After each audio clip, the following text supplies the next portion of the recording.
மிக சிறப்பாக ஒரு அமைப்பு தேர்தல் திருவிழா நடந்து கொண்டிருக்கின்றது. அதில் நமது நாமக்கல் மேற்கு மாவட்டத்தின் கிளைத் தலைவர் ஆரம்பித்து மண்டல் தலைவர் தேர்தல் முடித்து இப்பொழுது மாவட்ட தலைவர் தேர்தலுக்கான தேர்தல் நடந்து முடிந்துள்ளது. அந்த தேர்தலில் மொத்தம் வாக்களித்தவர்கள் 22 பேர். இந்த வாக்களிப்பெல்லாம் சொல்ல வேண்டாம், வாக்களிப்பெல்லாம் சொல்ல வேண்டாம்.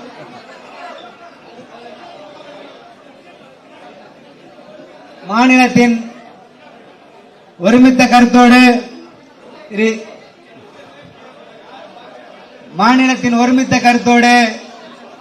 திரு எம் ராஜேஷ்குமார் அவர்கள் இந்த மாவட்டத்தின் தலைவராக இன்று முதல் செயல்படுவார். அவருக்கு மாநில தேர்தல் சார்பாக வாழ்த்துக்களை தெரிவித்துக் கொள்கிறோம். அவரை மேடைக்கு வருமாறு அன்போடு அழைக்கிறேன்.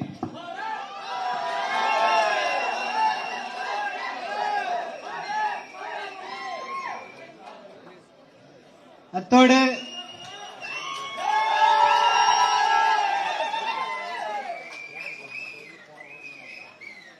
மாநில பொதுக்குழு உறுப்பினராக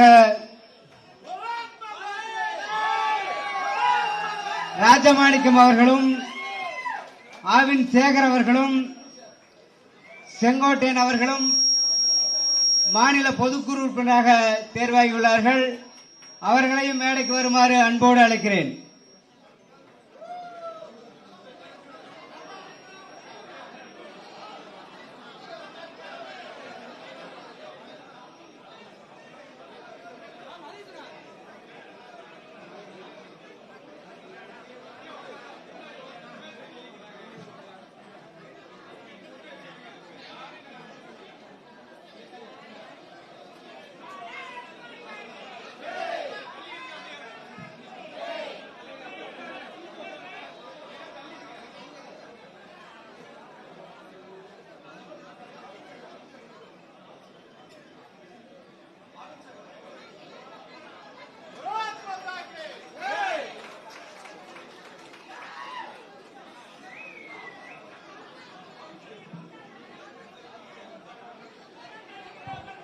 ஆவின் சேகர் அவர்கள் மேடைக்கு வருமாறு அழைக்கின்றோம்.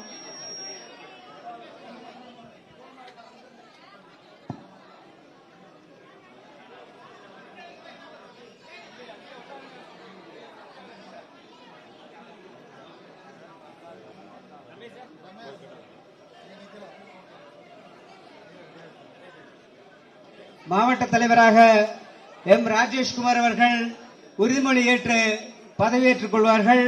உறுதிமொழியை நமது பெருங்கோட்ட பொறுப்பாளர் கே.பி. ராமலிங்கம் அண்ணா அவர்கள் வாசிக்க மாவட்ட தலைவர் உறுதிமொழி ஏற்பார்.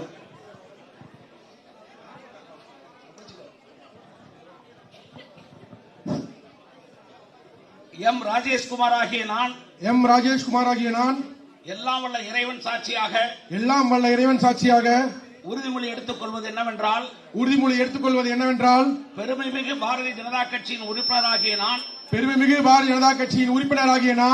இன்று பாரதிய ஜனதா கட்சியின் நாமக்கல் மேற்கு மாவட்ட தலைவராக தேர்ந்தெடுக்கப்பட்டுள்ளேன்.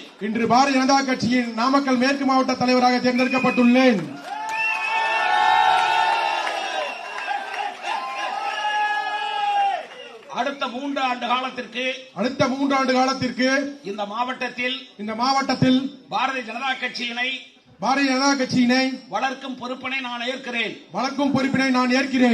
இப்பொறுப்பினை நான் உண்மையோடும் சுயநலமற்ற உள்ளத்தோடும் எவ்வித விருப்பு வெறுப்புமின்றி செய்வேன். நான் எனது மாவட்டத்தில் பாரதிய ஜனதா கட்சியினை முதல் நிலை கட்சியாக உருவாக்கி வரும் அனைத்து தேர்தல்களிலும் பாரதிய ஜனதா கட்சியின் பாரதிய ஜனதா கட்சியின் வேட்பாளர்களை வெற்றி பெறச் செய்வேன். எனது மாவட்டத்தின் அனைத்து நிர்வாகிகளோடும் உறுப்பினர்களோடும் இணைந்து தேச சேவையிலும் மக்கள் நலனிலும் நான் தொடர்ந்து பாடுபடுவேன் என உறுதியளிக்கிறேன் என்று உறுதியளிக்கிறேன். பாரத் மாதா கி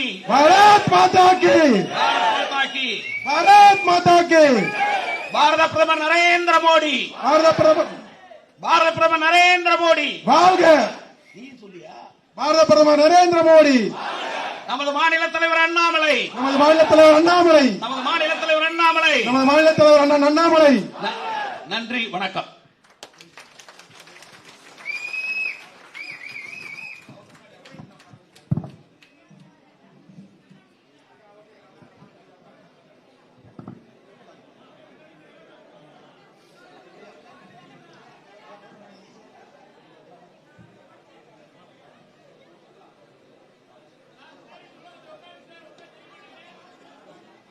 மாவட்ட தலைவருக்கு மாலை அணிவிப்பவர்கள் எல்லாம் தலைவர் பேசி முடித்ததற்கு பின்பு மாலை அணிவிக்கலாம்.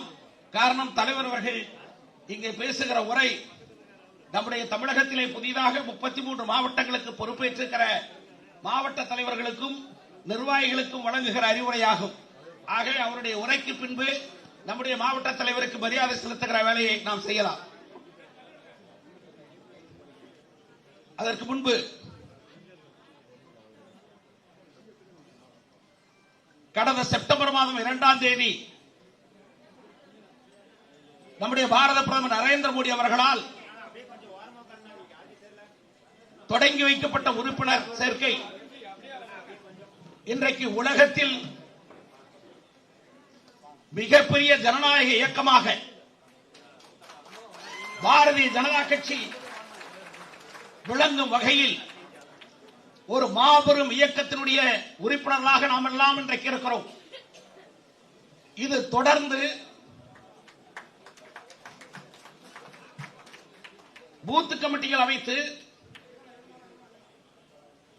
மண்டல் தேர்வு முடிவு பெற்று இப்பொழுது மாவட்ட தேர்தல் முடிவு பெற்று அறிவிப்பு வெளியாகி இன்றைக்கு இந்த பணிகள் தொடர்கிறது. குறிப்பாக நம்முடைய மாநில தலைவர் பாரதிய ஜனதா கட்சியுடைய வரலாற்று நாயகர் நம்முடைய தலைவர் நம்முடைய மாவட்டத்திற்கு வருகை புரிந்து நம்முடைய மாவட்ட தலைவருடைய பதவியேற்பில் ஏன் சிறப்பு செய்கிறார்? நம்முடைய தமிழகத்தில் 3 சட்டமன்ற தொகுதிகளை மட்டும் வைத்திருக்கக்கூடிய மாவட்டங்களில் அதிக உறுப்பினர்களை சேர்த்த முதன்மை மாவட்டம் நாமக்கல் மேற்கு மாவட்டம். அதைப்போல் ஒரு ஒன்றியத்தை தவிர மீது அனைத்து நகர ஒன்றியங்களிலும் ஒவ்வொரு கிராமத்திலும் 13 நிர்வாகிகளை நியமித்து பூரண பூத் கமிட்டிகளை அமைத்து பூரண மண்டல்களை உருவாக்கி பூரண நகரத்தை உருவாக்கி பூரண ஒன்றியங்களை உருவாக்கி இருக்கக்கூடிய முதன்மை மாவட்டமும் நம்முடைய நாமக்கல் மேற்கு மாவட்டம் தான். ஆகவேதான் இந்த மாவட்டத்து பாரதிய ஜனதா கட்சியின் சொந்தங்களை வாழ்த்திட வேண்டும். இந்த மாவட்டத்தில் பாரதிய ஜனதா கட்சியின் அனைத்து நிர்வாகிகளும் போற்றி பாராட்டிட வேண்டும் என்று நம்முடைய மாநில தலைவர் நேரடியாக வந்திருக்கிறார். இன்னொன்று, இதோடு இது நிற்பதில்லை. வருகிற 2026 சட்டப்பேரவை தேர்தலில் இந்த மாவட்டத்தை பொறுத்தவரை 3 சட்டமன்ற தொகுதியிலேயும் தாமரையை மலரச் செய்வது நம்முடைய கடமை. இன்றைக்கு வந்திருக்கிற நம்முடைய மாவட்டத்துடைய தலைவர் அதற்கான பணிகளை மேற்கொள்வார். அதற்கான அறிவுரைகளை நம்முடைய மாநில தலைவர் நமக்கு வழங்குவார். இதோ நம்முடைய மாநில தலைவர் உரையாற்றுகிறார்.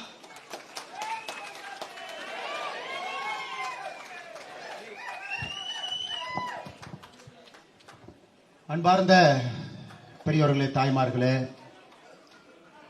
மேடையில் இருக்கக்கூடிய நம்முடைய அன்பிற்குரிய எல்லா தலைவர்களே, இந்த பெருங்கோட்டத்தினுடைய பொறுப்பாளராக மாநிலத்தினுடைய துணைத் தலைவராக இருக்கக்கூடிய அண்ணன் KP ராமலிங்கம் அவர்களே, இந்த மாவட்டத்தினுடைய தேர்தல் நடத்தக்கூடிய அதிகாரியாக நியமனம் செய்யப்பட்டு வெற்றிகரமாக இந்த மாவட்டத்தில் உட்கட்சி தேர்தலை நடத்தி முடித்து காட்டி இருக்கக்கூடிய அண்ணன் நகுலன் அவர்களே, மேடையில் இருக்கக்கூடிய நம்முடைய புதிய மாவட்ட தலைவராக நமக்கு வர வேண்டும் என்றால் அவர்களோடு நல்ல மனிதர்கள் போட்டியிலே இருக்க வேண்டும். ஒரு ஜனநாயகத்தினுடைய ஆரோக்கியமான விஷயம் என்னன்னாங்க, ஒரு போட்டி இருக்கு. போட்டியில நம்முடைய தொண்டர்கள், தலைவர்கள் நீங்கள் எல்லோரும் வாக்களித்து உங்களுடைய தலைவர் யார் என்று தேர்ந்தெடுத்திருக்கிறீர்கள். நம்முடைய புதிய மாவட்ட தலைவராக வந்திருக்கக்கூடிய அருமை சகோதரர் எம் ராஜேஷ்குமார் அவர்களுக்கு போட்டியாளராக களத்தில் நின்று தோளோடு தோள் கொடுத்து மேடையில் அமர்ந்திருக்கக்கூடிய அருமை அண்ணன் பாலமுருகன் அவர்கள் மேல இருக்கிறாங்க. அவர்களுக்கு எல்லோரும் ஒரு பெரிய கைத்தட்டல் கொடுக்கணும். அதே போல அண்ணன் கனகராஜ் அவர்கள் மாவட்டத்தினுடைய துணைத் தலைவர் இருக்கிறாங்க, அவர்களுக்கும் ஒரு பெரிய கைத்தட்டல் கொடுக்கணும். அவர்கள் இருவருக்கும் நீங்கள் கை தட்டிய பிறகுதான் நான் ராஜேஷ்குமார் அவர்கள் அறிமுகப்படுத்துறேன். இளம் வயது, 38 வயது, 2 ஆண்டுகள் மாவட்ட தலைவராக இருந்து மறுபடியும் மாவட்ட தலைவராக தேர்ந்தெடுக்கப்பட்டு 3 ஆண்டுகள் இன்றிலிருந்து அவருக்கு பொறுப்பு நம்முடைய கட்சி நீங்கள் எல்லோரும் சேர்ந்து வழங்கி இருக்கிறீங்க. அவருடைய பணி சிறக்க வேண்டும். அதே நேரத்தில் தமிழகத்தில் அண்ணன் KP ராமலிங்கம் அவர்கள் சொன்னது போல 3 சட்டப்பேரவைகள் தொகுதிகள் இருக்கக்கூடிய மாவட்டத்தில் அதிக உறுப்பினர்கள் சேர்த்த ஒரு மாவட்டமாக இன்னைக்கு இந்த மாவட்டம் இருக்குங்க ஐயா. அதற்கு காரணம் இந்த அரங்கத்தில் இருக்கக்கூடிய நீங்கள் எல்லோரும் இளைஞர்கள், வயது முதிர்ந்தவர்கள், அனுபவம் இருப்பவர்கள், கட்சியில ஆண்டாண்டு காலமாக ஜனசங்கத்தில் ஆரம்பித்து பாரதிய ஜனதா கட்சியாக 1980 ஏப்ரல் 6 மாறிய பிறகும் கூட அதிலே தொடர்ந்து வந்தவர்கள், புதிதாக கட்சிக்கு வந்தவர்கள், மாற்று கட்சியிலிருந்து பாரதிய ஜனதா கட்சியில் இணைந்தவர்கள், 18 வயதுல முதல் கட்சியாக பாரதிய ஜனதா கட்சியில் இணைந்தவர்கள் எல்லோரும் இங்க இருக்கிறீங்க. விவசாய பெருமக்கள், தொழில் முனைவோர்கள், அதையெல்லாம் தாண்டி இல்லத்தரசிகள், கூலி வேலை செய்யக்கூடிய நண்பர்கள் எல்லோரும் இணைந்து இந்த அரங்கத்துக்குள்ள அமர்ந்திருக்கிறேன். இந்த கட்சியை பொறுத்தவரை எல்லா தரப்பட்ட மக்களும், எல்லா தன்மை இருக்கக்கூடிய மக்களும் இணைந்து இன்னைக்கு பாரதிய ஜனதா கட்சி அடுத்த கட்டம் செல்ல வேண்டும் என்பதற்காக அரும்பாடுபட்டுக் கொண்டிருக்கின்றோம். அதுவும் அது ஒரு சாதாரண வேலை இல்லை. இன்னைக்கு எல்லா கட்சியும் பாருங்க, நிரந்தர பொதுச் செயலாளர், நிரந்தரமா 25 ஆண்டுகள் 30 ஆண்டுகள் பொதுச் செயலராக இருப்பவங்கள தமிழக அரசியல்ல பார்க்கிறோம். நிரந்தர மாவட்ட பொதுச் செயலாளர்கள் 25 ஆண்டுகள் 30 ஆண்டுகள் இருப்பவங்கள பார்க்கிறோம். நிரந்தர கிளை தலைவர்கள் 40 ஆண்டுகள் 45 ஆண்டுகள் அந்த கிளையினுடைய தலைவர்களா இருக்கிறவங்க நம்ம பார்க்கிறோம் தமிழக அரசியல். நிரந்தரமான ஒன்றிய தலைவர்கள் 20 ஆண்டுகள் 25 ஆண்டுகள் ஒன்றிய தலைவர்களா இருக்கக்கூடியதை பார்க்கிறோம். ஆனா இன்னைக்கு பாரதிய ஜனதா கட்சி ஒரு உண்மையான ஜனநாயக கட்சி. கிளை தலைவர் தேர்தலில் இருந்து ஆரம்பித்து கடந்த ஒரு 3 மாதமாக நடக்கக்கூடிய அந்த விஷயத்தை பாருங்க. கிளை தலைவர்கள் எல்லாம் தமிழகத்தில் 68,600க்கும் மேற்பட்ட கிளைகள். அதற்கு தலைவர்கள்லாம் நம்ம போடணும். கிட்டத்தட்ட 47,000 கிளை தலைவர்கள் நாம் தேர்ந்தெடுத்து விட்டோம். மிச்சம் இருக்கக்கூடிய 21,000 கிளை தலைவர்களும் நாம் தேர்ந்தெடுத்து விடுவோம். அது முடிந்த பிறகு பாரதிய ஜனதா கட்சியினுடைய ஒன்றிய தலைவர்கள் 1231. அந்த 1231 ஒன்றிய தலைவர்களை கிட்டத்தட்ட 950 ஒன்றிய தலைவர்களை தேர்ந்தெடுத்து விட்டோம். மிச்சம் இருக்கக்கூடிய 281 தலைவர்களும் தேர்ந்தெடுத்து விடுவோம். அதன் பிறகு பாரதிய ஜனதா கட்சியினுடைய கட்சி மாவட்டம் 67 கட்சி மாவட்டங்கள் இருக்கு. இன்னைக்கு முதற்கட்டமாக இன்னைக்கு ஞாயிற்றுக்கிழமை மத்தியானம் 3 மணியிலிருந்து 33 மாவட்டத்திற்கான தலைவர்களை இன்று அறிவித்திருக்கின்றோம். நீங்கள் எல்லோரும் சேர்ந்து இந்த ஜனநாயக முறைப்படி இன்னும் 34 மாவட்டத்திற்கான தலைவர்கள் இன்னும் கொஞ்ச நாள்ல வேகமா அறிவிச்சிருவோம். இதெல்லாம் முடிந்த பிறகு மாநில தலைவரை தேர்ந்தெடுப்பது, அதெல்லாம் முடிந்த பிறகு தேசிய தலைவரை தேர்ந்தெடுப்பது. 5 ஆண்டுகளுக்கு ஒரு முறை கிளையிலிருந்து தேசிய தலைவர் வரை ஒரு ஜனநாயக முறையில உண்மையாலுமே தொண்டர்கள் பங்கெடுத்து, தலைவர்கள் பங்கெடுத்து, சில மாவட்ட தலைவர்களுக்கு தலைவர் தேர்தலுக்கு 37 பேர் நாமினேஷன் கொடுத்திருந்தாங்க. 37 பேர் போட்டிட்டாங்க. ஒரு இடத்துல ஒன்றிய தலைவருக்கு 91 பேர் கொடுத்திருந்தாங்க. 91 பேர், 91 ஹையஸ்ட். இவ்வளவு பேர் கொடுக்கிறாங்க. எனக்கு எல்லோரும் நாங்கள் தலைவராக வேண்டும், இந்த கட்சியை வழிநடத்த வேண்டும், எங்களுக்கு ஒரு வாய்ப்பு கொடுங்க. ஆனா நமக்கு தெரியும், ஒரு தலைவர் நாற்காலிக்கு ஒரே ஒருவரை மட்டும்தான் அமர வைக்க முடியும். எனக்கு அருமை சகோதரர் ராஜேஷ்குமார் அவர்கள் அமர வச்சிருக்கிறோம் அப்படின்னா இந்த மாவட்டத்திலேயே இவர் தான் பெஸ்ட் தலைவரா? இந்த மாவட்டத்தில் ராஜேஷ்குமார் அவர்களை தாண்டி வேற தலைவர் இல்லையா? அது கேள்வியாக இருக்கக்கூடாது. நான் அவர் மட்டும்தான் என்று சொன்னால் அது பதிலாகவும் இருக்கக்கூடாது. இந்த மாவட்டத்துல இன்னைக்கு இந்த நேரத்துல உங்களை வழிநடத்துவதற்கு ராஜேஷ்குமார் அவர்கள் தேவைப்படுகின்றார். அதனால இந்த நேரத்துக்கு அவர் தலைவரா இருக்கிறார். அதே நேரத்தில் ராஜேஷ்குமார் அவர்களோடு தோளோடு தோள் கொடுத்து களத்திலே நின்ற நெசவாளர் பிரிவினுடைய மாநில தலைவராக அண்ணன் இருக்கட்டும், மாவட்டத்தினுடைய துணை தலைவராக இருக்கட்டும், அவர்களும் தலைவர்கள் தான். வேறு வேறு பொறுப்புல ராஜேஷ்குமார் அவருடைய கருத்தை வலுப்படுத்த வேண்டும். அதே நேரத்தில் அவர்களுக்கு கொடுக்கக்கூடிய பொறுப்புல இந்த கட்சியை முன்னிலைப்படுத்தி வேகமாக எடுத்து செல்ல வேண்டும். அதை நாம் எல்லோரும் செய்ய போகின்றோம். அதனால் இந்த தலைவர்ல ஒருத்தர் ஜெயிச்சாங்க, மிச்சவங்க தோத்துட்டாங்க, நம்ம கட்சியில தோற்றுவிட்டார்கள் என்கின்ற ஒரு வாசகமே கிடையாது. போட்டியிட்டவர்கள் தலைவராக ஒருவர் தேர்ந்தெடுக்கப்பட்டிருக்கின்றார்கள். மற்ற அன்பு சகோதர சகோதரிகள் இன்னொரு பொறுப்புல தலைவருக்கு தோள் கொடுத்து அவரும் தலைவர்களாக பணி ஆற்றுவார்கள் என்பது அந்த கட்சியினுடைய எழுதப்படாத ஒரு விதி. அதனால் மேடையில் இருக்கக்கூடிய 2 தலைவர்களும் கூட ஒரு ஜனநாயக முறையில் நீங்கள் பங்கேற்றதற்காக என்னுடைய நெஞ்சார்ந்த நன்றிகளை தெரிவித்துக் கொள்கின்றேன். அதே நேரத்தில் வருகின்ற காலத்தில் உங்களுக்கு கொடுக்கக்கூடிய பொறுப்புகளை இன்னும் சிறப்பாக நீங்கள் எடுத்து செல்ல வேண்டும் என்று சொல்லி மேடையில் இருக்கக்கூடிய 3 நம்முடைய மூத்த தலைவர்கள், நம்மை வழிநடத்தக்கூடியவர்கள், பொதுக்குழு உறுப்பினர்களாக இந்த கட்சியில இவர்கள்லாம் டெல்லி வரைக்கும் போவாங்க ஐயா, பொதுக்குழு உறுப்பினர். இந்த கட்சி எந்த மாதிரி ஒரு விஷயத்தை நாம் எடுக்க வேண்டும், பொதுக்குழுல சில நேரத்தில் பாரத பிரதமர் நரேந்திர மோடி அவர்கள் பங்கேற்பாங்க. உங்க மாவட்டத்தின் சார்பாக தேர்ந்தெடுக்கப்பட்டிருக்கக்கூடிய 3 மூத்த தலைவர்கள் இங்க இருக்கிறார். நம்முடைய தேசிய பொதுக்குழுவில் சென்று அமர்வார்கள். இவர்கள் வருடத்திற்கு ஒரு முறை 2 முறை போவாங்க. அப்ப இவர்களுக்கு நேரடியாக பிரதமர் நம்முடைய தேசிய தலைவர்கள்ட்ட நம்முடைய நாமக்கல் பகுதியில் என்ன நடக்குது, இந்த கட்சி எதை கருத்திலே கொள்ள வேண்டும், மக்களுடைய எண்ண ஓட்டம் எப்படி இருக்கு, அதையெல்லாம் உங்கள் மாவட்டம் சார்பாக தேசிய பொதுக்குழுவிலே சென்று உங்களுடைய எண்ணத்தை வெளிப்படுத்துவதற்காக 3 அற்புதமான தலைவர்களை நம்முடைய பொதுக்குழு உறுப்பினராக தேர்ந்தெடுத்திருக்கிறீங்க. அற்புதமான 3 தலைவர்களுக்கும் இந்த நேரத்தில் என்னுடைய நெஞ்சார்ந்த நன்றிகளை தெரிவித்துக் கொள்கின்றேன். நிச்சயமாக நம்முடைய கட்சி கொள்கை முடிவு எடுக்கக்கூடிய நேரத்தில் கீழிருந்து படிப்படியாக 40 ஆண்டுகள் கட்சியில பணியாற்றி இருக்கிறீங்க. ஜனசங்க காலத்திலிருந்து இருக்கிறவங்க இருக்கிறீங்க ஐயா. ஆனால் உங்களுடைய அனுபவம் ஐயா உட்கார்ந்துங்க ஐயா, உங்களுடைய அனுபவம் நிச்சயமாக இந்த கட்சியினுடைய வளர்ச்சிக்கு பயன்பட வேண்டும், நிச்சயமாக பயன்படும் என்கின்ற முழு நம்பிக்கை எனக்கு இருக்கு. அதே நேரத்தில் நம்முடைய புதிய மாவட்ட தலைவரை வாழ்த்துவதற்கு உற்சாகமாக நம்முடைய அன்பு சொந்தங்கள் இந்த மண்டபம் முழுவதும் நிரவி மண்டபத்திற்கு வெளியே நின்று கொண்டிருக்கின்றீர்கள். நிச்சயமாக ராஜேஷ்குமார் அவர்கள் நீங்கள் அன்போடு வாழ்த்த வேண்டும், அவருக்கு உறுதுணையாக நிற்க வேண்டும். காரணம், நான் இன்று நாமக்கல் இந்த மாவட்டத்திற்கு வர வேண்டும் என்று உண்மையாலும் வரலீங்க ஐயா. நீங்க ரெக்கார்டை பார்த்தா தெரியும், தமிழகத்தில் one of the best performing மாவட்டம் இது. உறுப்பினர் சேர்க்கையாக இருக்கட்டும், கிளை தலைவராக இருக்கட்டும். ஏன்னா நான் நாமக்கல் மாவட்டத்திற்கு மட்டும் வந்தேன்னா மற்ற மாவட்ட தலைவர்களையே எங்க மாவட்டத்துக்கு வரலையான்னு கேட்பாங்க. இன்று காலை மதுரையிலிருந்து ஒரு ஊராக நிகழ்ச்சியை முடித்துக் கொண்டு வருகின்றேன். மதுரை முடித்துவிட்டு கரூர் இங்கே முடித்துவிட்டு அடுத்து சேலம் முடித்துவிட்டு கோயம்புத்தூர் கல்யாண நாள் 3 மணிக்கு அறிவிக்க வேண்டும். 3 மணிக்கு எந்த பகுதியில் இருப்பேன் என்று பார்த்தேன். 3 மணிக்கு இன்னைக்கு நாம் இந்த பகுதியில் இருக்கின்றோம் என்கின்ற காரணத்தினால இந்த மாவட்டத்திற்கு வருகின்றேன் என்று நேற்று அண்ணன் KP ராமலிங்கம் அவனை கூப்பிட்டு சொன்னேன். 3 மணிக்கு இந்த பக்கத்தில் நான் இருப்பேன், நீங்களாம் ஓகேனா இங்க வந்து நான் தலைவரை வாழ்த்தி விட்டு இங்கிருந்து நான் அடுத்த என்னுடைய வேலைக்கு சென்று விடுகிறேன் என்று சொல்லி அதனால் இங்கே வந்தேன். ஏன்னா ஒரு தலைவரை பொறுத்தவரை எல்லா கண்ணும் சமமாக இருக்க வேண்டும் என்று நினைப்பவன் நான். என்னுடைய வடது கண்ணாக இருந்தாலும் இடது கண்ணாக இருந்தாலும் அது சமமாக இருக்க வேண்டும் என்று நினைக்கின்றேன். ஒரு தலைவரை பொறுத்தவரை எல்லோரும் சமமாக நடத்த வேண்டும் என்கின்ற கோட்பாட்டோடு அரசியலை பயணம் செய்யக்கூடியவர். இந்த மாவட்டத்தின் மீது அலாதி பிரியம் இருந்தாலும் கூட இன்று நான் வந்திருப்பது 33 மாவட்டத்தில் ஒரு மாவட்டத்தில் தேர்தல் நடக்குது. அதிலும் இங்கே ராஜேஷ்குமார் என்கின்ற மனிதன் தேர்வு பெறுகின்றார். அந்த நேரத்தில் நாம் இங்கே வந்து வாழ்த்தி விட்டு செல்ல வேண்டும் என்பதற்காக இங்கே வந்திருக்கின்றேன். அதே நேரத்தில் பத்திரிகை நண்பர்கள் இருக்கிறாங்க, அவர்கள் மூலமாக சில செய்திகளும் மக்களுக்கு நாம் செல்ல வேண்டும். இன்னைக்கு பாரதிய ஜனதா கட்சியினுடைய வளர்ச்சி மிக வேகமாக நாம் வளர்ந்து கொண்டிருக்கின்றோம், எந்த மாற்று கருத்தும் இல்லை. இன்னைக்கு நம்முடைய தமிழகத்துல மற்ற கட்சிகள்லாம் சொல்லுவாங்க, நாம வந்து உறுப்பினர் சேர்க்கை நாங்க பண்ணிட்டோம், நாம வந்து 1 கோடி உறுப்பினர் சேர்த்திட்டோம், நாம வந்து 2 கோடி உறுப்பினர் சேர்த்திட்டோம். யாருக்குமே தெரியாது அந்த 1 கோடியில ஒரு பேரை சொல்லுங்க, தெரியாது. யாருக்குமே தெரியாது, சும்மா நீங்களே கணக்கு எழுதி 1 கோடின்னு சொல்றீங்களா?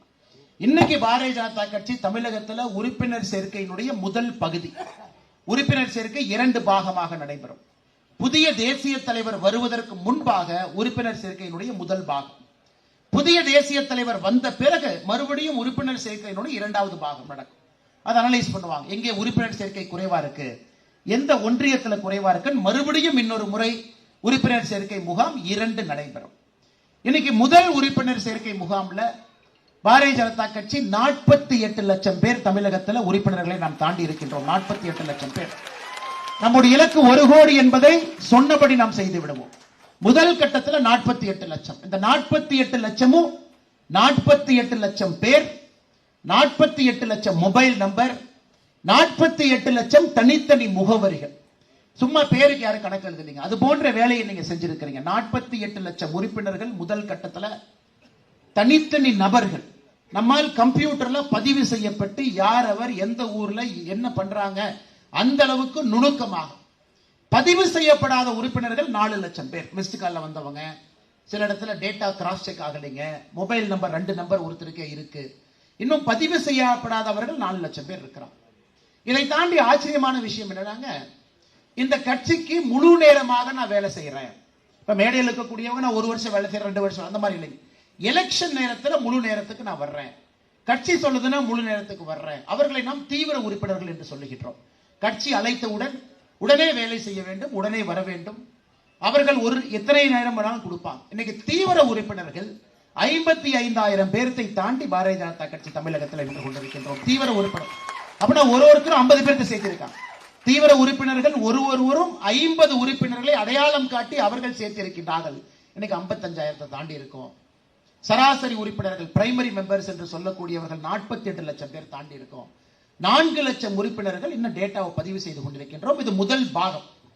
மாநில தலைவர் தேர்தல் முடிந்து தேசிய தலைவர் தேர்தல் முடிந்த பிறகு உறுப்பினர் சேர்க்கையினுடைய 2வது பாகம் ஆரம்பிக்கும். அது நம்ம பட்டி தொட்டியெல்லாம் போகும். ஐயோ நகரத்துல எல்லாம் சேர்த்துட்டாங்க, கிராமத்துல சேரல, கிராமத்துக்கு போகணும், மலை மேல சேரல, மலை மேல போகணும். ஆனா இந்த பகுதியில் ஏதோ ஒரு காரணத்துக்கு குறைவா சேர்ந்திருக்கிறாங்க, அவர்கள் நோக்கி போகணும். ஆனா இந்த கிராமத்தில் ஏதோ ஒரு பிரச்சனை, நமக்கு எண்ணிக்கை குறைவா இருக்கு, அங்க போகும். ஆனால் உறுப்பினர் சேர்க்கையினுடைய 2வது பாகம் என்பது குவாலிட்டி.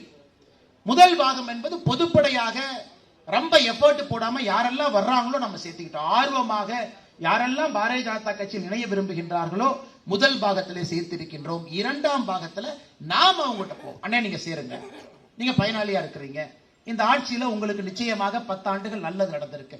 அதனால 2வது பாகமும் சேர்ந்து 1 கோடி உறுப்பினர்கள் தமிழகத்துல பாரதிய ஜனதா கட்சி தாண்டும் என்கின்ற முழு நம்பிக்கை இருக்கு. நாம் 1 கோடி உறுப்பினர்களை தாண்டி விட்டால் 2026 ஆட்சி அமைப்பது உறுதி. அதுல எந்த மாற்று கருத்து இல்லைங்க. 1 கோடி உறுப்பினர்களை தாண்டி விட்டால், ஏன்னா தமிழகத்தினுடைய மொத்த வாக்காளர்கள் 6.5 கோடி. அதுல ஒரு கட்சி இன்னைக்கு 1 கோடி எல்லா கட்சி சொல்லிக்கிறாங்க. ஆனால் நாம் நேர்மையாக ஆல் இந்தியாவிலிருந்து அதுக்கு தனியாக ஒரு அதிகாரி போட்டு ஒன்னொன்னு வெரிஃபை பண்ணி சரல் என்கின்ற நம்முடைய இன்டர்னல் போர்ட்டல் அதை அப்லோட் பண்ணி செய்யப்பட்ட பிறகு டேட்டாக்கு குவாலிட்டி செக் பண்ணி அதை ஒருத்தர் அப்ரூவ் பண்றாங்க. இந்த உறுப்பினரை நான் ஏற்றுக்கொள்ளுகின்றேன், எல்லா டேட்டா சரியா இருக்கு. அதை செய்து தமிழகத்துல ஒரு ஓபன் ஜனநாயகம் என்பது வெளிப்படையாக இத்தனை உறுப்பினரை சேர்த்திருக்கின்றோம் என்று சொல்லுகின்றோம். அதையெல்லாம் தாண்டி 2வது கட்டத்தில் 1 கோடியை தொட்டு விடுவோம் என்று சொல்லுகின்றோம். காரணம் அந்த குவாலிட்டியை நம்ம மெயின்டைன் பண்ணியிருக்கிறோம். அதனால இன்னைக்கு உங்க வேலை முடிஞ்சல. ஐயோ நம்ம சேர்த்திட்டோம், கிளை தலைவர் போட்டுட்டோம், ஒன்றிய தலைவர் போட்டுட்டோம், மாவட்ட தலைவர் சேர்த்து விட்டோம், நம்முடைய பணி முடிந்து விட்டது என்று யாரும் சோர்வடையக்கூடாது. உங்களுடைய பணி உண்மையாலுமே இன்னைக்கு தாங்க ஆரம்பிக்குது. முதல் கட்ட உறுப்பினர் சேர்க்கை, மாவட்ட தலைவர் அறிமுகம், அதன் பிறகு தேசிய தலைவர் வந்த பிறகு 2வது கட்டம் உறுப்பினர் சேர்க்கை, அடுத்து தமிழகத்துல நம்முடைய தேர்தல் 2026ல அதிக நாட்கள் உங்களுக்கு இல்லை, 8, 9, 10 மாதங்கள் தான் இருக்கு. ஆனால் இன்னைக்கு முழு நேரமாக நீங்கள் எல்லோரும் இந்த மாவட்டத்துல பாரதிய ஜனதா கட்சி இந்த மாவட்டத்துல 3 தொகுதிகளையும் வென்றெடுக்க நீங்கள் அரும்பாடு பட வேண்டும். அதிக நேரம் உங்ககிட்ட இல்லை. முழுமையாக இந்த 10 மாத காலத்தை நாம் பயன்படுத்தினால் தமிழகத்துல ஒரு அரசியல் மாற்றத்தை நம்மால் மக்களுக்கு கொடுக்க முடியும். 2வது பாகம், எதற்கு அரசியல் மாற்றம் வேண்டும்? அரசியல் மாற்றம் எதற்காக வேண்டும் உங்களுக்கும் தெரியும். ரோட்ல போற நம்ம சகோதரி யாரை நிறுத்தி கேட்டாலும் சொல்லுவாங்க, ரோட்ல நடந்து போங்க, குண்டுகுழி இருக்கும். கண்ணு கெட்டிய தூரத்துல ஒரு டாஸ்மாக் இருக்கும். கண்ணு கெட்டிய தூரத்துல ஒருவேளை கோயிலுக்கு சாமி கும்பிடலான்னு போய் கூட்டமா நின்னீங்கன்னா அண்ணன் சேகர் பாபு போல அமைச்சர் அங்க வருவாங்க. அண்ணன் கொஞ்சம் கூட்டமா இருக்கு, 5 மணி நேரமா நிக்கிறதாச்சும் பண்ணுங்கன்னு என்ன சொல்லுவாங்கன்னா, அவன் திருப்பதியிலேயே ஒரு நாள் நிக்கிறான், உனக்கு என்ன வந்துச்சு? இது முதல்வன் படத்துல பாத்தீங்கன்னா, முதல்வன் படத்துல ஒருத்தர் போலீஸ் ஸ்டேஷனுக்கு போவார். அண்ணே டிவிஎஸ் 50 தொலைச்சிட்டேன், கொஞ்சம் பிடிச்சி கொடுங்க. அவன் ஹோண்டா சிட்டியே தொலைச்சிட்டு திரியிறான், டிவிஎஸ் 50 தான். என்னைக்கு அதிகாரத்தில் இருக்கிறவங்க இது மாதிரி பேச ஆரம்பிக்கிறாங்கன்னா அவர்களுடைய அழிவு உறுதியாகி விட்டது என்பது அர்த்தம். இன்னைக்கு அதிகாரத்தில் இருக்கிறவங்க இந்த மாதிரி பேசுறாங்கன்னா அழிவு ஆரம்பமாகிவிட்டது, உறுதியாகிவிட்டது. இன்னைக்கு தமிழகத்தில் இது போன்ற ஏளன பேச்சுக்கள், அலங்காநல்லூர் ஜல்லிக்கட்டு நடக்குதுன்னா ஒரு கலெக்டர் எந்திரிச்சு முதலமைச்சருடைய மகன் வந்திருக்கின்றான், மகனுடைய மகன் வந்திருக்கின்றான், அந்த மகனுடைய தோழர்கள் வந்திருக்கின்றார்கள், அவர்களுக்கு முதல் இருக்கையில கொடுக்கணும். என்னமா கலெக்டர்மா வண்டி எது சைட்ல போமா, அந்த சீட்டை கொடுமா அப்படிங்கிற அளவுக்கு ஆயிப்போச்சு. அலங்காநல்லூர் ஜல்லிக்கட்டு எங்க வேணாலும் நீங்க பாருங்க, எங்க வேணாலும் பாருங்க. குடியும் கும்மாளமும் தமிழகத்தில் இன்னைக்கு நாள்தோறும் அதிகரித்துக் கொண்டிருக்கிறது. இன்னைக்கு எந்த அளவுக்கு ஆகி போச்சு, நாங்க ஐயா டாஸ்மார்க் பாருக்கு போனீங்கன்னா 24 மணி நேரமும் திறந்து வைத்திருக்கின்றார்.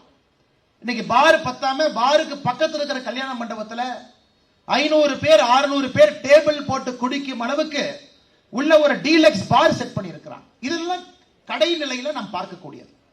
ஒருவேளை ஒரு கல்வி கூடத்துக்குள்ள போறீங்கன்னா குறைந்தபட்ச கல்வி கூட நம்ம குழந்தைகளுக்கு கிடைக்குதான்னு கேட்டீங்கன்னா குறைந்தபட்ச கல்வி அங்க கிடையாது. ஏசர் ரிப்போர்ட் எடுத்து பாருங்க, ஸ்டேட்டஸ் ஆஃப் லேர்னிங் அவுட்கம்ஸ், இதெல்லாம் மத்திய அரசு நடத்தக்கூடிய ஆய்வறிக்கை எடுத்து படிச்சு பார்த்தீங்கன்னா தென்னிந்தியாவில் கல்வி திறன்ல கடைசியாக இருக்கக்கூடிய மாநிலமாக தமிழகம் கடந்த 3 ஆண்டுகள்ல மாறி இருக்கு. இந்தியா முழுவதுமே PM ஸ்ரீ பள்ளிகள் வேண்டும், 16,000 பள்ளிகள், நவீனமான பள்ளிகள், ஆயிரக்கணக்கான கோடி ரூபாய் செலவு செய்து அடுத்த கட்ட கல்வி. தமிழகத்திற்கு PM ஸ்ரீ பள்ளி வேண்டாம். தமிழகத்தினுடைய அரசே ஒத்துக்கிறாங்க, தமிழகத்தில் 10,000 பள்ளிக்கூடங்கள் குறைவாக இருக்கிறது. 10,000 பள்ளிக்கூடங்கள். அந்த பள்ளிக்கூடத்துக்கு சரி பண்ற கூட தனியார் பள்ளிகளுடைய கூட்டமைப்பு தத்தெடுக்கக்கூடிய நிலைமைக்கு தள்ளப்பட்டிருக்கின்றோம். இது பள்ளிக்கூடத்துக்குள்ள போனீங்கன்னா குழந்தைகள் ஆல் இந்தியா சர்வீஸ் எக்ஸாம் எல்லாம் கிராக் பண்றாங்களான்னு பாத்தீங்கன்னா ஒரு வருடத்திற்கு 160 IAS IPS IFS உருவாக்கிய தமிழகம் தட்டு தடுமாறி 40 ரேங்க் வாங்கிட்டு இருக்கோம். 40 ரேங்க் வாங்கிட்டு இருக்கோம். முதல் 10ல இந்தியாவில் வந்த மாணவர்கள் இன்னைக்கு 100வது ரேங்க்குள்ள தட்டு தடுமாறி civil service, IIM, IIT, NEET, இந்த எல்லா எக்ஸாமும் பாருங்க. தமிழகத்தினுடைய கல்வி திறன் குறைய குறைய குறைய குறைய கல்வி தரன் குறைய குறைய குறைய உங்களுடைய குழந்தைகள், நல்லா நான் வச்சுக்கிறேங்க, உங்களுடைய குழந்தைகள் அடுத்த கட்ட இந்தியாவோடு போட்டி போடுவதற்கு தமிழகம் அவர்களை தயார்படுத்தவில்லை என்கின்ற உண்மையை என்னைக்கு தமிழக மக்கள் உணர்கின்றார்களோ அன்னைக்கு திராவிட முன்னேற்ற கழக ஆட்சியினுடைய கடைசி நாளாக தமிழகத்தில் இருக்கும். கடைசி நாள். தமிழகத்தில் இருக்கக்கூடிய ஒரு தமிழனும் 8.5 கோடி பேர், 6.5 கோடி வாக்காளர். என்னுடைய குழந்தை வளர்கின்ற இந்தியால ஒரு போட்டி தேர்வுல தமிழகத்தில் இருக்கக்கூடிய கல்வி திறன், கல்வி நடைமுறையில அதை படித்து அதை பாஸ் செய்யறதுக்கு தகுதி தமிழகத்தில் இழந்து விட்டார்கள் என்கின்ற எண்ணம் வரும்பொழுது கோபம் வரும். இது கல்வித்துறை. அடுத்து விவசாயத்துக்குள்ள இந்தியாவிலே முதல் 10 மாசுபட்ட ஆறுகள்ல 6 ஆறுகள் தமிழகத்தில் இருக்கு. முதல் 10 மாசுபட்ட ஆறுகள். பயாலஜிக்கல் ஆக்சிஜன் டிமாண்ட், BOD என்று சொல்லுவார்கள். தாமிரபரணியில தண்ணி எடுத்து கொடுக்க முடியாது. நொய்யல் பக்கம் போனீங்கன்னா அது நச்சு தண்ணி வருது. நீங்களே பாருங்க. சென்னை கூவம் எடுத்து தமிழகத்தில் இருக்கக்கூடிய ஆறுகள் எங்கேயும் தண்ணி எடுத்து குடிக்கக்கூடிய நிலைமையில் இல்லை. முதல் 10 மாசுபட்ட ஆறுகள்ல 6 ஆறுகள் தமிழகத்தில் இருந்திருக்கு. இது 6 பத்தி. சுற்றுச்சூழல் நீங்களே பாருங்க. சுற்றுச்சூழல் எப்படி இருக்குன்னா மைனிங், ஆற்றிலிருந்து ஆற்று மணலை எடுப்பது, கிணறுகள் துளை போட்டு தண்ணீர் எடுப்பதற்கான ஆழ்துளை கிணறுகள். இது தமிழகத்தில் எந்தவித நோக்கம் எண்ணம் இல்லாம அது ஆட்டுக்கு நடந்துகிட்டு இருக்கு. சோ ஒரு ஆண்டும் கடந்த ஆண்டை விட இந்த ஆண்டு சூடா இருக்கு. சோ கிராமத்தில் விவசாயம் செய்ய முடியாம ஒருத்தரும் நகரத்துக்கு வர்றாங்க. கிராமத்தில் மினிமம் வசதி இல்லாதவங்க ஒரு ஏர் கூலரை போட்டுக்கலாமா, நடுத்தர வசதி இருக்கிறவங்க ஒரு ஏசி வச்சுக்கலாமா, கொஞ்சம் வசதி இருந்தா 2 பெட்ரூம்ல 2 ஏசி போட்டுக்கலாமா, அந்த நிலைமைக்கு தள்ளப்பட்டிருக்கின்றோம். காரணம் தமிழகத்தில் குறிப்பாக நம்முடைய பகுதியில் பூமியினுடைய வெப்பக்காற்று என்பது ஒரு ஆண்டும் அதிகமாகுது. ஆத்துல இருந்து மணல் அள்ளுறோம், ஆழ்துளை கிணறு ஓட்ட போடுறோம், இருக்கக்கூடிய நதிகளை சுத்தப்படுத்தாம தண்ணி எங்கேயும் போறதில்லை. அதுவும் கெட்டு போச்சு. நல்லா யோசிச்சு பாருங்க. கல்வித்துறையாக இருக்கட்டும் கடைசிக்கு போக ஆரம்பிச்சிட்டோம். சுற்றுச்சூழல் சுகாதாரமாக இருக்கட்டும் கடைசிக்கு போயிட்டோம். இன்னைக்கு பேப்பர்ல 2 நாட்களுக்கு ஒரு முறை எடுத்து பாருங்க. தமிழகத்தில் ஏதோ ஒரு இடத்துல கர்ப்பிணி பெண்ணுக்கு அங்க இருக்கக்கூடிய செவிலியர் யாரோ ஒருவர் அவர்களுக்கு பிரசவம் பார்க்க போய் ஒரு குழந்தை இறந்துட்டாங்க. இது ஒரு செய்தியா இருக்கும். இன்னொரு நாள் திரும்பி பாருங்க, ஒரு கால்பந்து வீராங்கனை காலில் ஏற்பட்ட பிரச்சனைக்கு சென்னையில முதலமைச்சர் ஸ்டாலின் அவர்கள் தொகுதியில் இருக்கக்கூடிய அரசு மருத்துவமனைக்கு போனாங்க. காலை எடுக்க வேண்டிய கட்டாயம். நீங்க பாருங்க. ஆணவ படுகொலைகள், ஜாதி வன்முறைகள், பெண்களின் மீது நடத்தக்கூடிய பாலியல் வன்கொடுமைகள் தினமும் ஒரு நாளும் அதுக்கு முன்னாடி இருந்த நாளை விட மேல போயிட்டு இருக்கு. எந்த அர்த்தத்தில் தமிழகம் தலை நிமிர்ந்திருக்கிறது, எந்த அர்த்தத்தில் தமிழகத்தில் மக்கள் நன்றாக வாழ்ந்து கொண்டிருக்கின்றார்கள் என்று இங்க இருக்கக்கூடிய திமுக அரசு எந்த அர்த்தத்துல சொல்றாங்க ஐயா? Law and order failure, agriculture failure, urban development failure, ration கடை ஃபெயிலியர், அங்கே வரக்கூடிய பொருளை வாங்கி பாருங்க, road failure, municipality corporation tax collection garbage குப்பை ஃபெயிலியர், சுற்றுச்சூழல் பாதுகாப்பு ஃபெயிலியர், எல்லாம் ஃபெயிலியர். சக்சஸ் ஆன ஒரே ஒரு இடம், போன தீபாவளிக்கு ரெக்கார்டு கலெக்ஷன் டாஸ்மாக், இந்த பொங்கலுக்கு ரெக்கார்டு கலெக்ஷன் டாஸ்மாக். இது ஒண்ணுதான் சக்சஸ். ஒரு பொங்கலுக்கும் ஒரு தீபாவளிக்கும் இதுவரை தமிழகத்தில் இந்த அளவுக்கு சரக்கு விற்கப்படவில்லை, இன்னைக்கு வித்திருக்கிறாங்க, அது சக்சஸ். உதயநிதி ஸ்டாலின் எடுக்கக்கூடிய படங்கள் அது அதிகம். இது ரெண்டு தான் தமிழகத்தில் அதிகமாகி கொண்டிருப்பது. உதயநிதி ஸ்டாலினுடைய ரெட் ஜெயின் நிறுவனம் அவங்க ப்ரொடக்ஷன் பண்ணக்கூடிய பணம் இன்னைக்கு எப்படி ஆகி போச்சுன்னா, முதலமைச்சர் யோசிச்சார், ஏன்பா படத்தை நாமளே ப்ரொடியூஸ் பண்ணி டைரக்டர் அதுக்கு வெளியிருந்து வரணும், அதுக்கு கிருத்திகா ஸ்டாலின் அந்த அம்மாவே டைரக்டரா போட்டு பாருங்க, குடும்பமா இருக்கும்.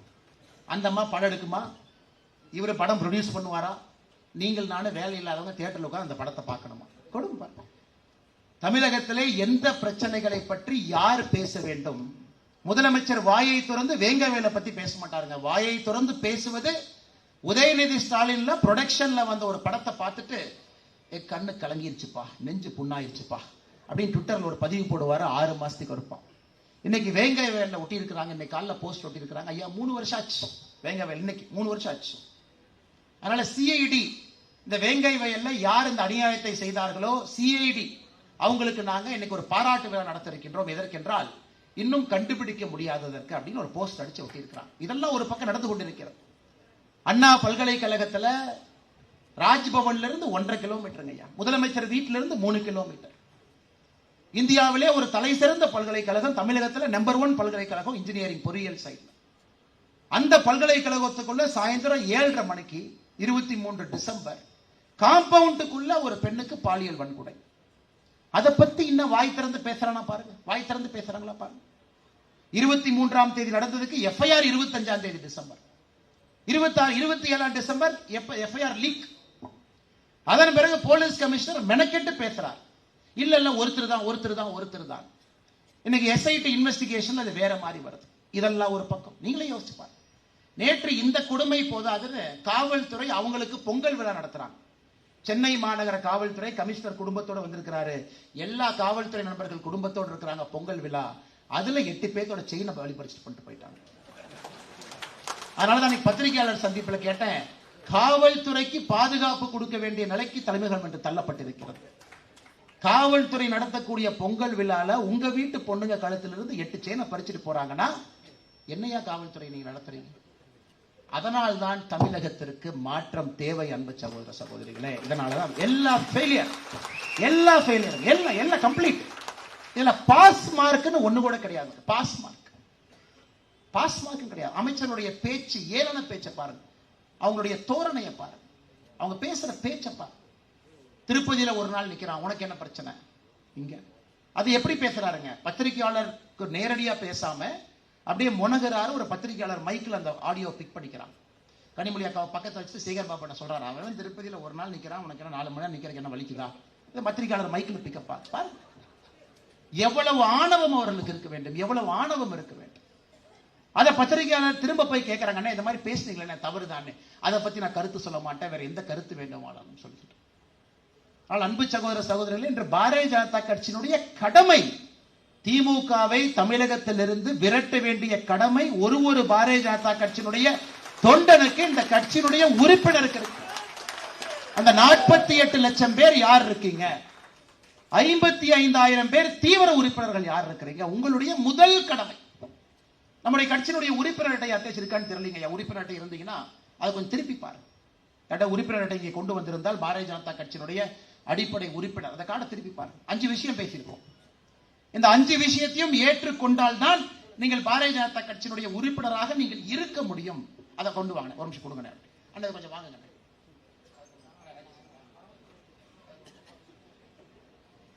இன்னைக்கு நம்முடைய உறுப்பினராக இருக்கக்கூடியவர்கள் இந்த உறுதிமொழியை படிக்கணுங்க ஐயா. தேசிய ஒருமைப்பாடு, ஜனநாயகம், சீரான மதச்சார்பின்மை, அரசியல் தூய்மை ஆகிய கொள்கைகளை நான் உறுதியாக கடைபிடிப்பேன். மதச்சார்பற்ற அரசு, மதத்தின் அடிப்படையிலே அமைய பெறாத சமுதாயம் ஆகிய கருத்தினை நான் ஏற்கின்றேன். ஜாதி, மதம், பால் ஆகிய அடிப்படையில் எந்த ஒரு பாகுபாட்டிலும் எனக்கு நம்பிக்கை இல்லை. தீண்டாமையை எந்தவித உருவிலும் அன்றி தன்மையிலும் நான் அங்கீகரிக்கவோ கடைபிடிக்கவோ மாட்டேன். இதையெல்லாம் ஏத்துக்கிறேன். அதனால நான் பாரதிய ஜனதா கட்சியில உறுப்பினரா இருக்கிறேன். இந்த கட்சி மட்டும்தான் ஆரம்பிச்ச முதல் நாளிலிருந்து பாரதிய ஜனதா கட்சியினுடைய உறுப்பினராக நீங்கள் இருக்க வேண்டும் என்றால் தீண்டாமையை எந்தவித உருவிலும் அன்றி தன்மையிலும் நான் அங்கீகரிக்கவோ கடைபிடிக்கவோ மாட்டேன். ஆனா இன்னைக்கு உங்களை பாருங்க, மேடையில பொன்முடி அண்ணன் பேசும்போது நீ எஸ்சி தானே, ஏப்பா நீ எஸ்சி தானே கேட்டா இவங்க சமூக நீதி நம்ம கிட்ட பேசுறாங்க. பட்டியல் சமுதாயத்தை தமிழகத்துல இந்திய வரலாற்றுல திராவிட முன்னேற்ற கழகத்தை போல் ஒரு கட்சி அவமானப்படுத்தியது கிடையாது. தரையில் உட்கார வைப்பாங்க. 35 பேர் அமைச்சர்கள் இருக்கிறாங்க. 35வது அமைச்சர் வாரண்ட் ஆஃப் பிரசிடென்ட்ஸ். கவர்னர்கிட்ட போய் நீங்க அமைச்சர் பட்டியல் கொடுக்கும் பொழுது கவர்னர்கிட்ட சொல்லணும், முதலமைச்சர் இல்லை என்றால் இவர் முதலமைச்சராக இருப்பார். அது நம்பர் 2 யார்? துரைமுருகன். துரைமுருகன் அவங்க பயணத்துக்கு போயிட்டாங்கன்னா 3வது Udhayanidhi Stalin. Warrant of presidents 3. முதல்ல மு.க. ஸ்டாலின், துரைமுருகன், உதயநிதி ஸ்டாலின் அந்த ஆர்டர் போட்டிருப்பாங்க. அதை கவர்னர் அப்ரூவ் பண்ணுவாங்க. எமர்ஜென்சினா யாரு கவர்மெண்ட்ல நம்பர் 1 2 3 4 5 நல்லா பாருங்க.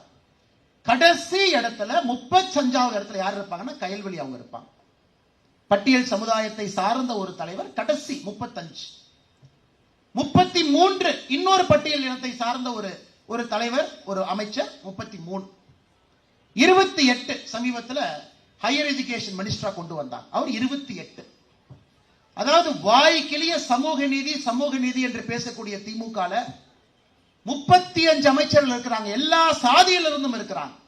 ஆனா பட்டியல் சமுதாயத்திற்கு நீ என்ன மரியாதை கொடுத்திருக்கேன்னா முதல்ல இருந்து 27 நீ கிடையாது, நீ 28, அதுக்கப்புறம் 33, அதுக்கப்புறம் 35. இவன் நமக்கு சமூக நீதியை பத்தி பாடம் எடுப்பா. நம்ம கேட்க வேண்டிய நிலைமையில் இருக்கு. உட்கட்சியிலே அவனுக்கு சமூக நீதி கிடையாது. இன்னைக்கு பாரதிய ஜனதா கட்சியை பாருங்க, முதலமைச்சர்கள் பட்டியலின சகோதர சகோதரிகள் முதலமைச்சராக ஒரிசால, ஜார்க்கண்ட்.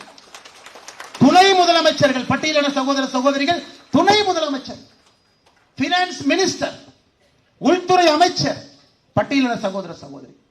முக்கிய பொறுப்புகள் இவங்க பட்டியலினத்துக்கு என்ன கொடுப்பாங்க தெரியுமாங்க ஐயா?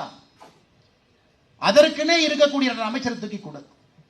ஆதி திராவிட நலத்துறை கைவெளி அக்கா கொடுத்துற 35வது போட்டு. ஏங்க பட்டியலின சகோதர சகோதரிகள் அரசியலுக்குள்ள வந்து மேலே வருவது ஆதி திராவிட நலத்துறையில அதே அமைச்சராக 35வது ரேங்க்ல இருக்க வந்தாங்களா, இல்ல நிதி அமைச்சராக, உள்துறை அமைச்சராக, முதலமைச்சராக, துணை முதலமைச்சராக பணி செய்து அந்த சமுதாயத்தை உயர்த்துவதற்காக அரசியலுக்கு வந்திருக்கிறாங்க. இன்னைக்கு அம்பேத்கரை தூக்கிட்டு சுத்துவாங்க இவங்க. அம்பேத்கர் ஐயாவுடைய கொள்கையில 1% அவங்க படிச்சா தெரிஞ்சிருப்பாங்க ஐயா.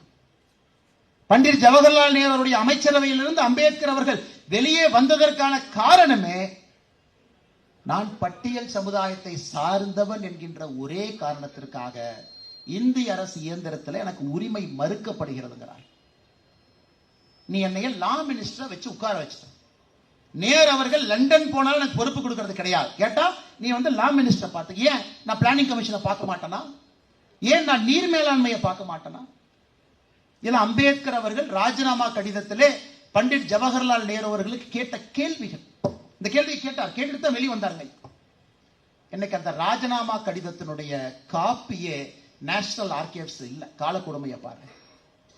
அம்பேத்கர் ஐயா அவர்கள் எழுதிய ஒரிஜினல் நகல் ரெசிக்னேஷன் லெட்டர் நேஷனல் ஆர்கைவ்ல பாதுகாப்பாக இருக்க வேண்டியது காணாம போச்சு. இன்னைக்கு இவங்க அம்பேத்கரை வைத்து அரசியல் வச்சுக்கிட்டு நம்ம கிட்ட பேசுறாங்க. 2 மதத்தை சார்ந்து ஆட்சி நடத்தக்கூடிய திமுக மத சார்பின்மையை பத்தி நம்ம கிட்ட பேசுறாங்க.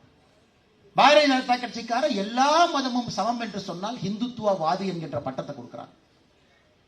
மதத்தை வைத்து அரசியல் செய்யாதே என்று சொன்னால் நீ இஸ்லாமியனுக்கு எதிரி என்று சொல்லுகின்றான்.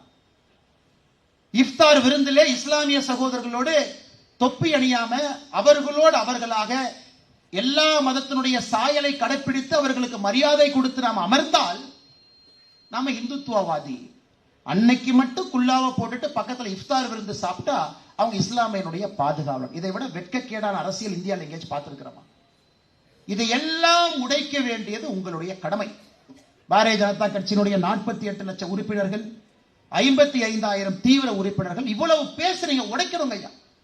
கிராமப்புறத்துல டீ கடையில, பட்டி தொட்டி, பஸ் ஸ்டாண்டு, பஸ்ல போறீங்க, ரேஷன் கடைக்கு வெளியே கியூல நிக்கிறீங்க, முடி திருத்தக்கூடிய நண்பர்கள்ட்ட போறீங்க, ஒரு பஜ்ஜி சாப்பிடுறீங்க, அதுல பழைய பேப்பர் இருந்தா கூட நீங்க அரசியல் பேசணும் ஐயா.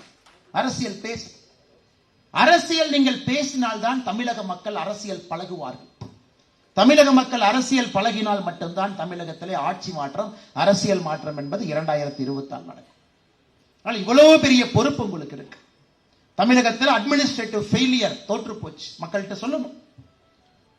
புதிய எண்ணங்கள் அவங்ககிட்ட இல்ல. 10 லட்சம் கோடி ரூபாய் கடன் வாங்கி வச்சிருக்காங்க. 10 லட்சம் கோடி 46 வருஷம் கட்டணும் கடன். 46 வருஷம். நீங்கள் செத்து போயிருங்க, நான் செத்து போயிருக்கேன். 46 வருஷம் இன்னைக்கு வாங்கின கடனுக்கு. ஏன்னா நான் அடுத்த வருஷம் வாங்குற கடனை பத்தி பேசவே இல்லை. கடங்கார மாநிலமாக, குடிகார மாநிலமாக தமிழகத்தை மாற்றிவிட்டு நம்பர் 1 மாநிலம் என்று மார்த்தட்டி கொள்ளக்கூடிய முதலமைச்சர் வீட்டுக்கு செல்ல வேண்டுமா வேண்டாமா என்பதை தமிழக மக்கள் முடிவு செய்ய வேண்டும். அதற்கு நீங்கள் அரசியல் பேச வேண்டும், மக்களுக்கு அரசியல் பழக்க வேண்டும். 2026 ஒரு மாற்றத்தை நீங்கள் ஏற்படுத்த வேண்டும். இன்னைக்கு மாவட்ட தலைவர்களாக ஒரு பொறுப்பில் இருப்பது ரொம்ப கடினமான ஒரு பொறுப்பு. கடைசி 5 நிமிஷம் பேசணும் அப்படின்னாங்க. இன்னைக்கு ராஜேஷ்குமார் போன்றவர்கள் மேடையில் இருக்கக்கூடிய தலைவர்கள்லாம் ஒரு முள் பாதையில நடந்து போறாங்க. முள் பாதை. ஏன்னா இந்த கலிகாலத்தில் தலைவராக இருக்கக்கூடியது ரொம்ப கஷ்டமான ஒரு வேலை. காரணம், உங்க மேல சாதாரணமாக ஒரு அவப்பெயர் சாதாரணமா வந்துடும். ஏன்னா நீங்க எல்லாத்தையும் சமாதானப்படுத்த முடியாது. அரசியல் கட்சி 3 பொதுச் செயலரை தான் போட முடியுங்க ஐயா, 6 துணைத் தலைவரை தான் போட முடியும், 6 செயலாளரை தான் போட முடியும். அப்ப எல்லோருக்கும் ஒரு ஆசை தனிப்பட்ட முறையில வந்துடும். நாம இத்தனை வருஷமா கட்சியில் இருக்கமே, நாம ஏன் தலைவர் ஆகல, நாம ஏன் பொதுச் செயலர் ஆகல, நாம ஏன் துணைத் தலைவர் ஆகல. மற்ற கட்சியை பார்க்கும் பொழுது பாரதிய ஜனதா கட்சியில் உட்கட்சி பிரச்சனை என்பது குறைவு. காரணம், பொறுப்புக்காக இங்கே யாரும் வரவில்லை. நாம் எல்லோரும் ஒரு புண்ணியத்தை தேடி இந்த தேசம் நன்றாக இருக்க வேண்டும் என்பதற்காக வந்திருக்கிறோம்.